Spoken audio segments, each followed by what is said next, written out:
Mark, we'll start with your story. Okay, so everyone can hear me? Yes, they'll be able to hear you. Okay. Yes.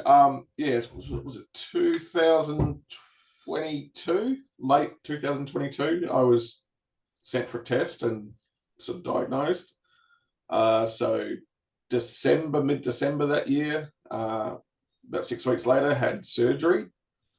The PSA was 18 when I was first diagnosed. So after surgery, it was still 2.4.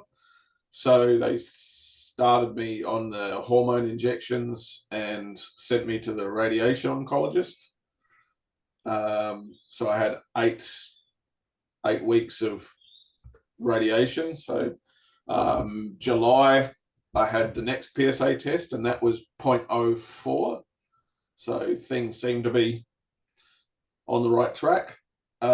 December 28th last year, I had my second test, and it was up to 1.2.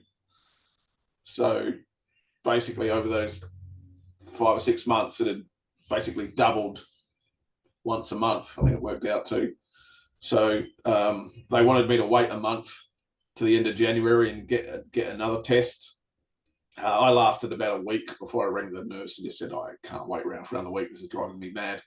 So she shifted it up to mid-January, so a couple of weeks early. So I got the blood test on the Monday, and it was now 2.4 after 1 point. It was 1.26 in December and 2.4 in mid-January. So they sent a referral to a medical oncologist, and I'm sort of still waiting. I took 3.5 weeks to get a date, but yeah, so I see them next Thursday. So I'm sort of just at the moment just sort of waiting for that and sort of see what happens next. So sort of just in that sort of waiting period at the moment to find out what's going on.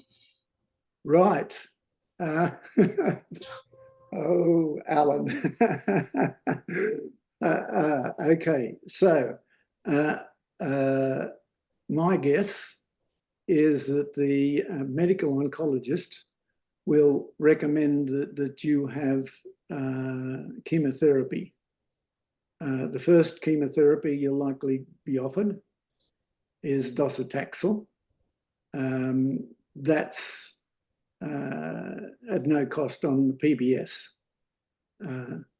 There is another kind of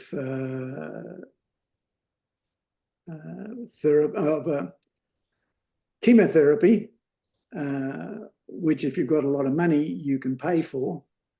Do you have a lot of money, if you don't mind me? No.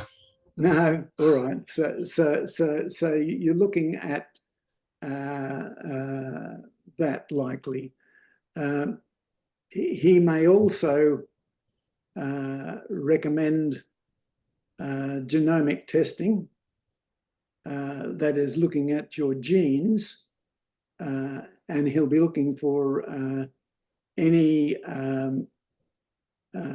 genes that you have that indicate that you might be better for a third kind of hormone therapy. Basically, the genes that he'll be looking at mostly the breast cancer gene, which you may have inherited from mum or dad, or your grandma. The one that's most usually indicated is breast cancer gene 2, also called BRCA, BRCA, BRCA2. There's another one called ATM. And if you've got BRCA or ATM particularly, they may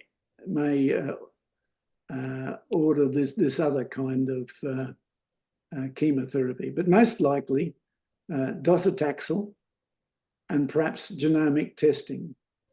And one of the questions that you'll be writing down to ask before you go is,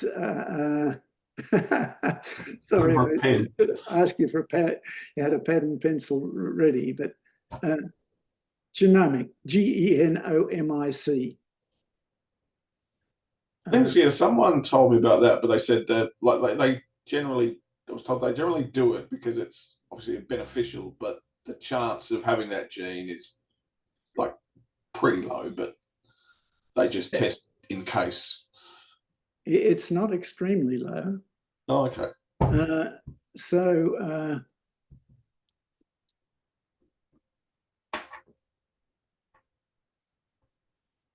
BRCA2, A.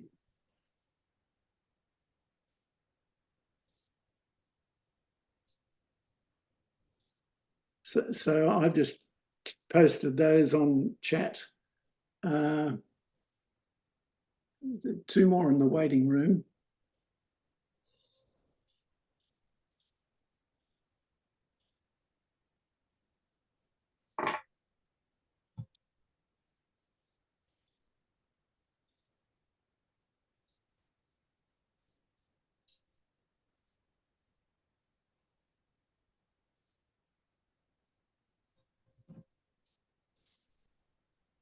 Mark, Tony Maxwell here. Have they done any scans to sort of try and see where the cancer is? I had, when I was sent for the biopsy, initially I had a PET scan done. They got me to do the PET scan at the same time, and that showed nothing, even though when they did the surgery, they removed some of the surrounding lymph nodes and found it there as well. Right. So when I asked, well, why didn't the PET scan show anything? I was just told, well, it happens sometimes. So, yeah, that's the only sort of. Well, it might be worth having a look now to see, using some particular type of scan, which possibly Alan might be able to comment on now that he's with us, to sort of try and identify where the thing is. Yeah, although one of the nurses I spoke to said, because I was sort of asking, well, what's going to happen next, and she said, yeah, they may do like another PET scan, try it again, or even like a bone scan just to see if there's any sort of spots on the bones or anything. So yeah, you ask 5 people, you get 5 different sort of theories. So sort of just sort of waiting. Hopefully, next week I'll become a bit clearer once I've seen this oncologist. But yeah, like I said, now I don't know. Alan, can you hear me? Yeah, I can, Tony. I missed the. Can I interrupt Alan, just to make sure he knows that handheld devices will lower the quality that everybody hears. Can't help it for a minute, Jim. Someone's just stolen my car. So until it comes back, I've got nowhere other than to stand.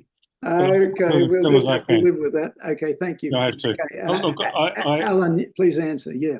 Well, I was trying to sort out this problem, which turned out to be some instruction that said remove pin, which I've never seen before. I didn't actually get all the salient stuff, so I'm not going to be of much help unless you can really briefly summarise it. Yes. Mark had surgery and his PSA came back, and he had hormone therapy, and his PSA is rising from December to mid-January. It's gone from 1.26 to 2.4. He's about to see his medical oncologist in a few days, and he's seeking advice on that. I said most likely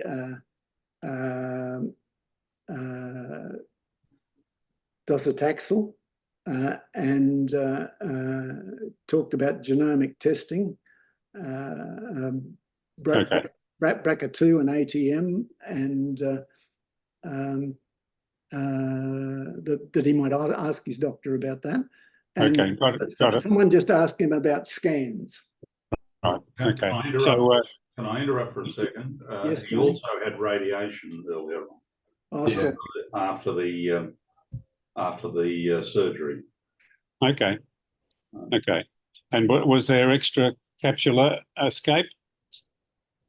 I Well, guess. Yeah, the only bit I know is when they did the surgery, and I got the results from that. They said they removed some of the surrounding lymph nodes and found the cancer in some of those. Okay. Which the PET scan didn't show. So Okay. that's all I know. So that's certainly why the PSA is going up. There will be lymph nodes around that are causing you a mischief. You've had a similar history to me, as it happens. I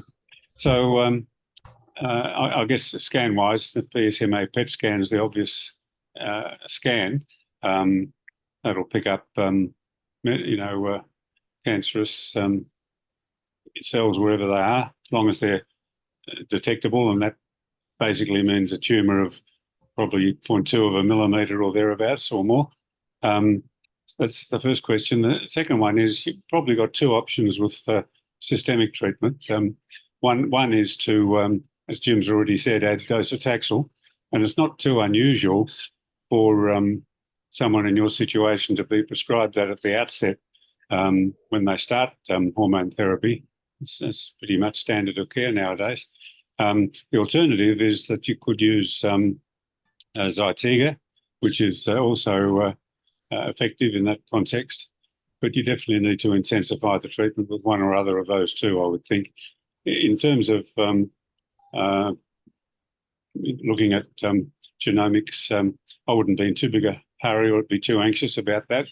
But it would depend a bit as to whether it's worth going through that process. It's not onerous, but it takes a long time. So I'd be inclined to get the systemic treatment underway and just see what happens. What about enzalutamide? Well, I can't remember the trial status of enzalutamide in that context. I certainly know that abiraterone or Zytiga is certainly helpful, and I know that chemotherapy with Taxotere or docetaxel is also effective. So not sure. Jim might recall the status of Enza in that context. Yes, both Zytiga, abiraterone, and Xtandi, enzalutamide, are available to you if you are castrate resistant. That's what you are now. Your PSA isn't being kept down by the ordinary hormone therapy. So they're both available to you on the PBS.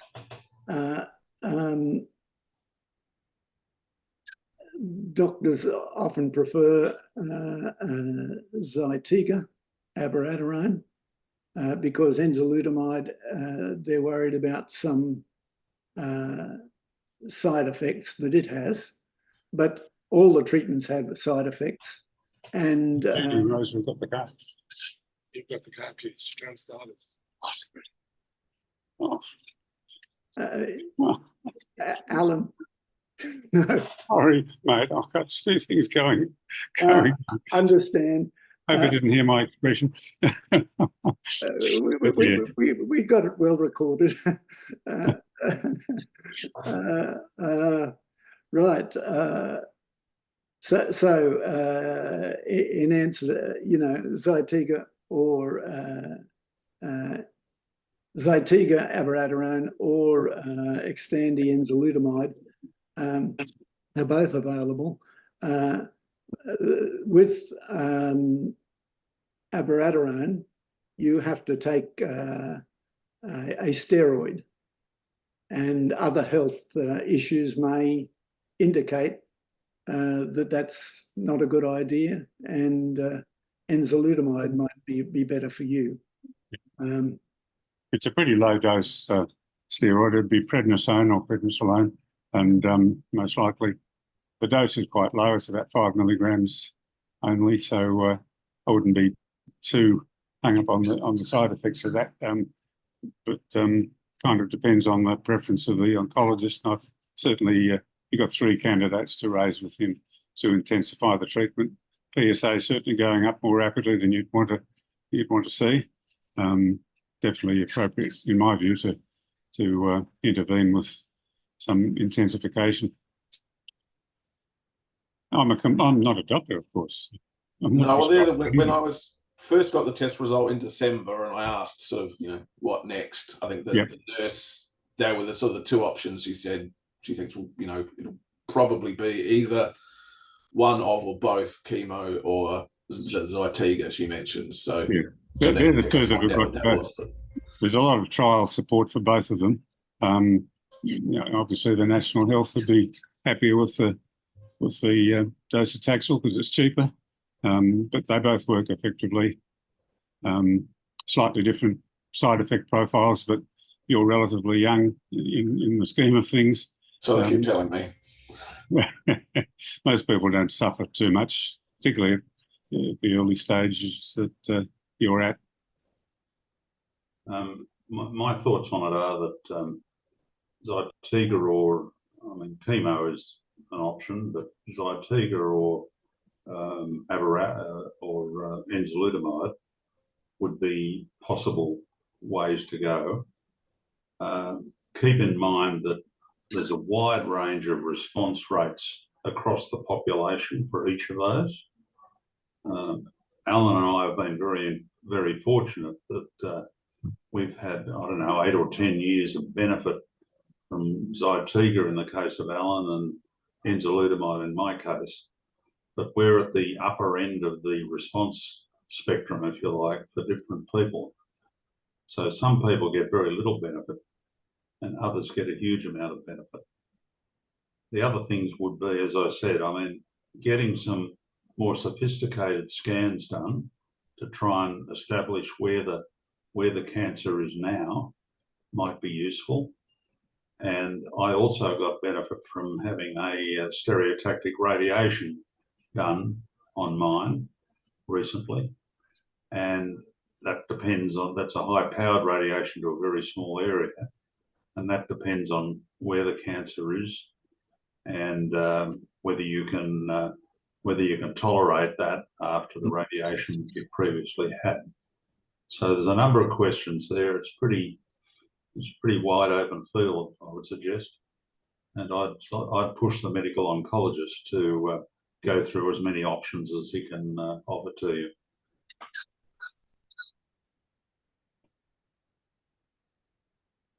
Yeah, so it's just been a bit stressful waiting because it's from the time of the referral was sent mid-January. So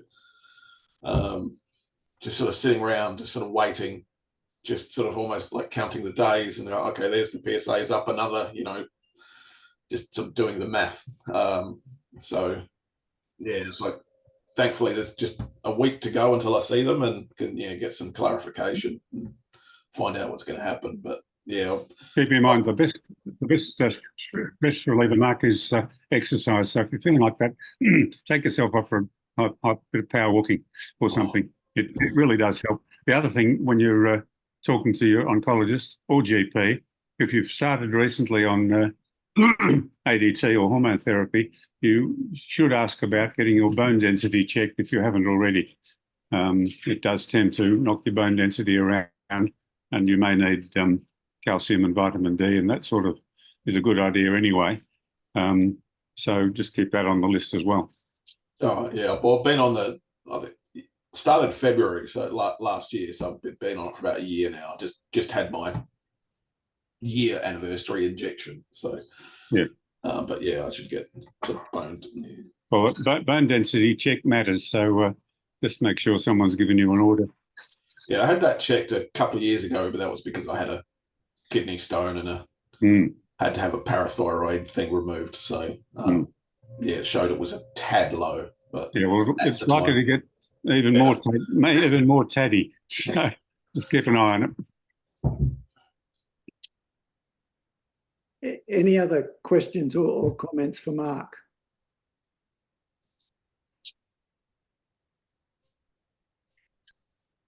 Okay, so if Mark can mute himself now, except when he wants to ask a question. And John, you're on. Good morning. Good morning. Yeah,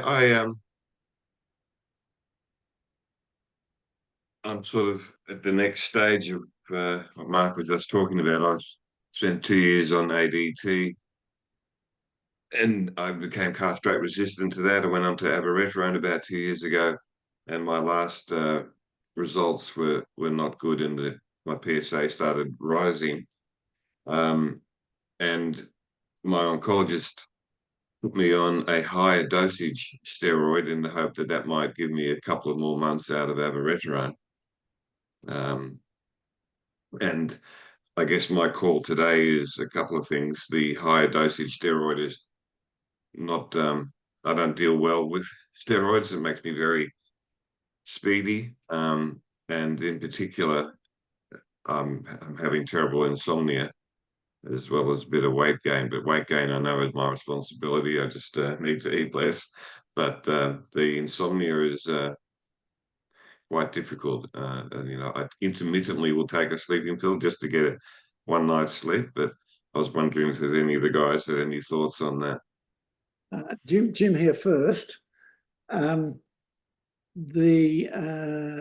thing about treatments, sequential treatments, is that you should get as much out of each one as you can. Unfortunately, many doctors ignore the research results, which show that you shouldn't stop enzalutamide or abiraterone just because your PSA goes up. Now, the thing is, if it goes up enormously, like it goes up by 50%, then you can take notice of the PSA. But otherwise, you stay on it until there's clear progression from the scans or from other clinical indications like bone pain. So that's the first thing I've got.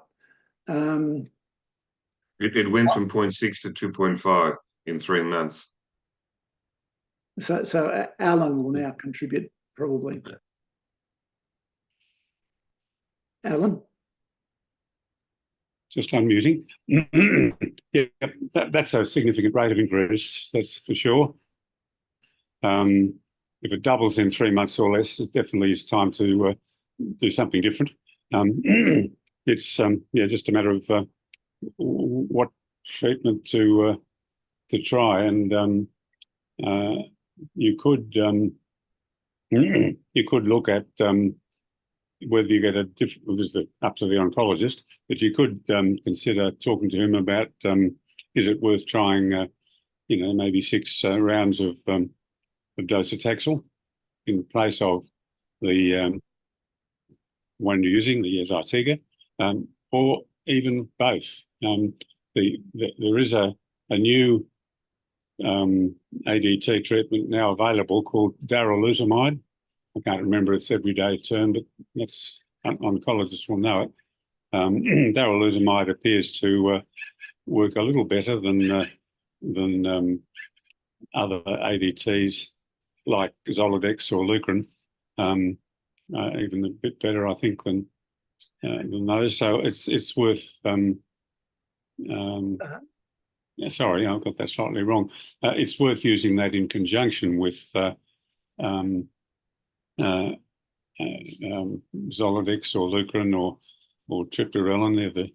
They're the 3 widely used ADTs. But it's just, you really got to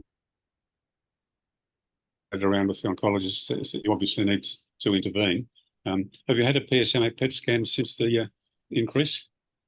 No, I haven't, but I've got another appointment with him in a couple of weeks. And I guess depending on my blood test result then, it was very likely that I'd have a PSA PET scan. However, at the same time, so I've been seeing my oncologist privately for 4 or 5 years now, but now that I'm on the pension, I'm running out, like PET scan $700-800, whatever it costs these days. And I've always gone to Declan Murphy for my second opinion. And when I went to see him about a month or so ago, he suggested that I come over to the Peter Mac and see him as much as I can and get Yeah. my PET scan done there. It's also closer for me for the very likely anticipation of chemo. So so I'm still on abiraterone, but Jeremy thought that the higher dosage steroid might just squeeze us that little bit more time out of it, but I'll know that on the 7th of March. Yeah, I don't think that the steroid is going to add any more efficacy to the Zytiga. That's there to prevent a side effect, which is low potassium or high blood pressure, which otherwise can happen with Zytiga. It doesn't of itself, I don't think, contribute a whole lot more, but that's again up Jim to the oncologist. Yeah. Jim here So, on those PBS rules, they don't allow darolutamide in these circumstances. There is another one called apalutamide, which isn't available to your circumstances. Darolutamide, you have to be no Mets on conventional scans if you're castrate resistance, or Mets at first diagnosis, which isn't you either. So, yeah, I'm afraid you missed that one. But apalutamide, much of what Alan just said will be the same thing. Yeah. So I do qualify PBS for apalutamide or not? That one do qualify? You do, yes. I yes, do. you do qualify for apalutamide. Okay. It's in the same family as enzalutamide. It's they've got slightly different side effect profiles. Maybe have slightly different efficacy, but it's in that same category. So whether it's Enza or APA or ultimately DARA, there are a few of them now. If you're talking to Declan, he's a ideal guy to talk to. That's for sure. And at Peter Mac, you get your scans. I think virtually free. I think these days a private PSMA PET scan costs you about 900, I think, or 800 and something. It should do, because the CT part of it is certainly free. So it shouldn't be costing you the sort of money you were talking about. I wouldn't have thought. Alan, the old way of having the CT and the PET separate has been removed. When they put them on, on the Medicare, they took out that option of having them separate. Well, I had one. I got a bill for 800 and something, so something's changed, and that was only recently. Yeah. So and people charged all sorts of amounts. Yeah. It was certainly when I spoke to my oncologist, he said, because you've had abiraterone, you now don't qualify for anything else. It's a once-off only thing. But I'll bring up apalutamide and see what he says about that, or Declan for that matter. So it's interesting that you don't think it improves the efficacy of abiraterone, because that's certainly how he sold it to me. But anyway, I'll find out soon enough. But I'm not, obviously, given that last rise in PSA, I'm not particularly hopeful. So probably chemo again, and then I'm assuming maybe the lutetium treatment perhaps after that. Well, it's a possibility. Yeah, you do know that you'll need another scan for that. Excuse me. At Peter Mac, I'll give you an FDG PET as well as the PSMA PET. So whatever that shows up will dictate the eligibility for lutetium. You keep in mind the point that Tony made earlier. Depending on the number of Mets or number of lymph nodes or other things that may contain prostate cancer, if it's 5 or less, you'd be eligible for stereotactic radiation, or SBRT as it's known, and that can be quite effective. It certainly has been in my case and in Tony's. So it may talk to Declan about that one too, depending on the scan result. If you've got a whole lot more than that, they won't do it, but up to 5 they will. So that spot welding can be very effective. Did that 4 years ago before I started on ADT, and at a certain point they said it's like Pokemon because I had more than 5. But yeah. Anyway. Just, I missed that. Could you say that again? So 4 years ago, before I started on ADT, I did have stereopathic radiation on the, and at a certain point they said, because I did it twice, I had more than 5, and they said it's like Pokemon. You know, Okay. there's no point anymore. No. You need to start ADT, which I have been very reluctant to do because of the side effects. But yeah, 4 years on, I'm still here. Well, Declan's a full bottle on lutetium, so talk to him about that. Yes, absolutely. And any thoughts on this, on my insomnia, other than what I'm already doing? Exercise. Yeah, I don't that know too. 5 minutes before bed, but exercise has got a remarkably effective for those sorts of conditions. Yeah, I walk the dog just before I go to bed and swim during the day. But, yeah. Faster. Okay. Thanks.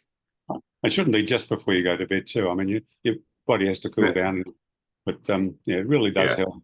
Whatever you Yeah. do, there's Yeah, good medical evidence for that too. It's not just a do-gooder statement.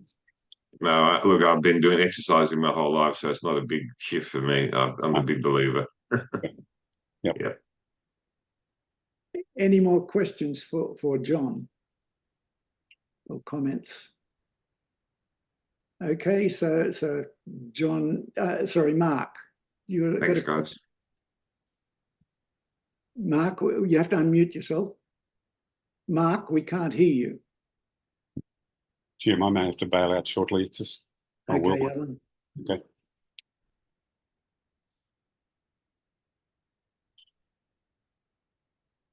Mark. Hello. Yeah, I have to go to this particular. I'm on a phone, and Oh, I right. have to go to the screen. But you can hear me now? Yes, we can. Yes. Okay, then. Even though I don't know whether you'll be able to see me, but We can't. yeah, that's okay. I don't know whether I can go back to the other screen then when I've done this. There, yes. Good. Yes. Can you hear? Yes, you can hear me now. See and hear. Okay. Yeah. All right. Excuse me. I need to depart the meeting at about 9:30, but I'd like to speak just to acknowledge Alan's comments to the issues I raised about myself last meeting of this hiatus I had, experienced.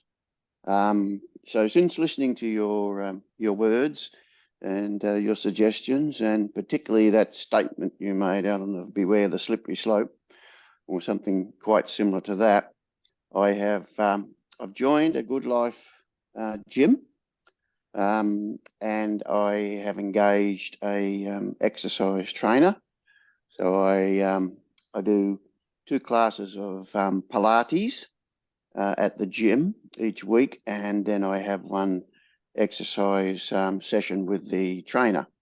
Plus I play my social table tennis, which is, we really move around out there.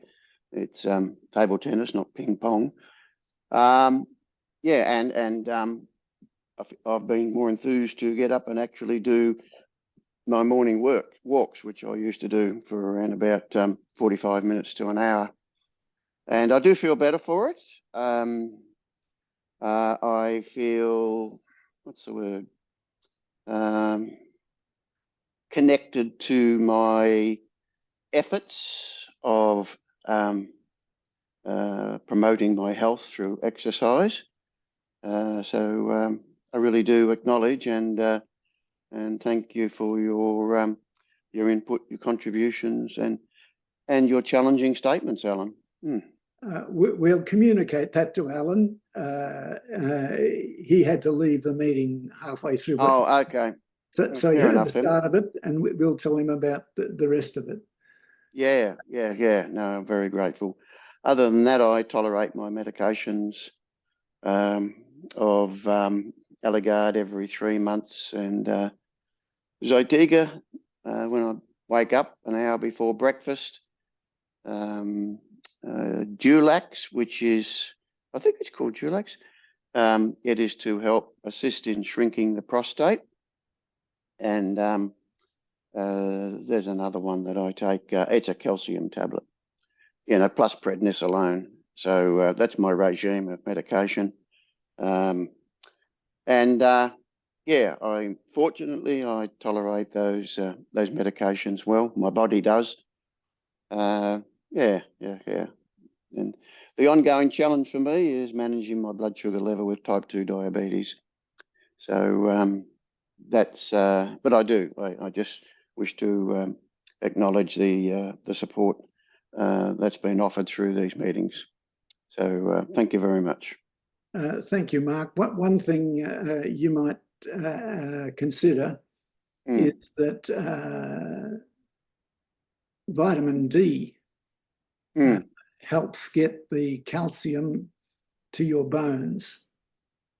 Yes, I have heard that on this channel.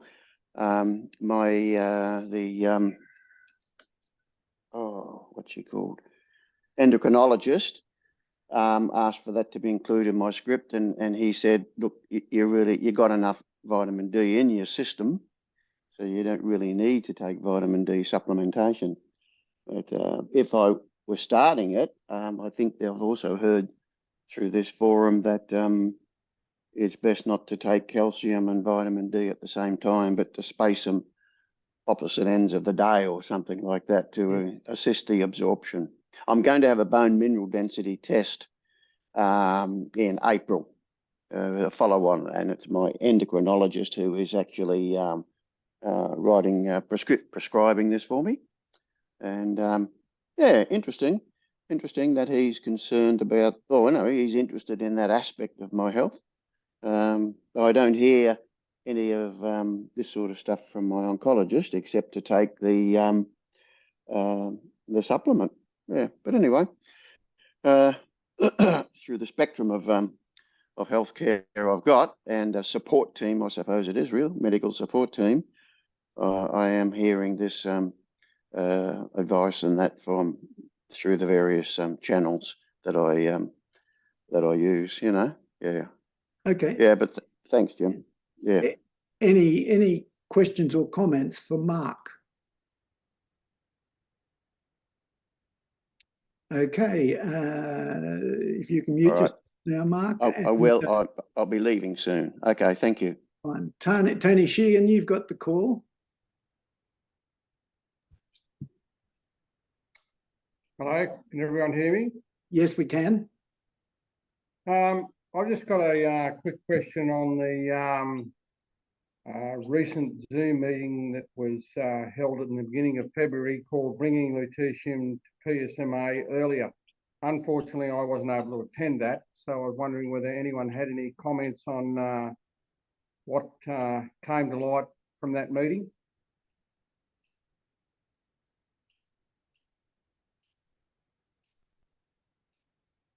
That don't sound promising.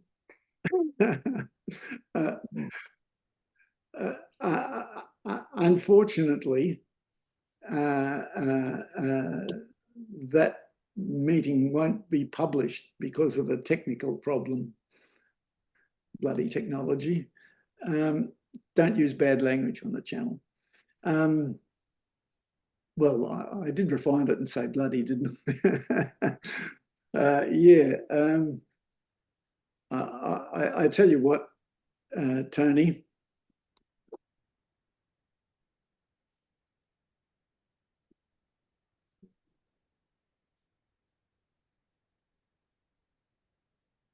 I will see what I can retrieve from that and then pass you off to Alan probably or Tony for further advice.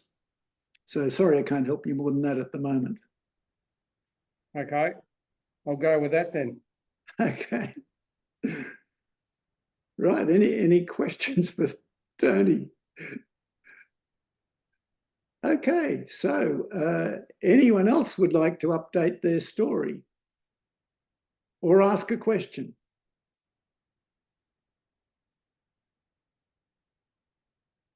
This is the going, gone time.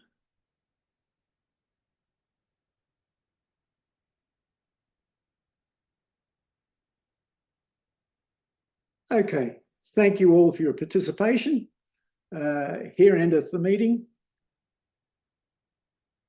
Just a quick question, Jim. Yes. Can you give us any more details on what's happened with Nev? Is it his heart or something else? No, I can't give you any more details on Nev.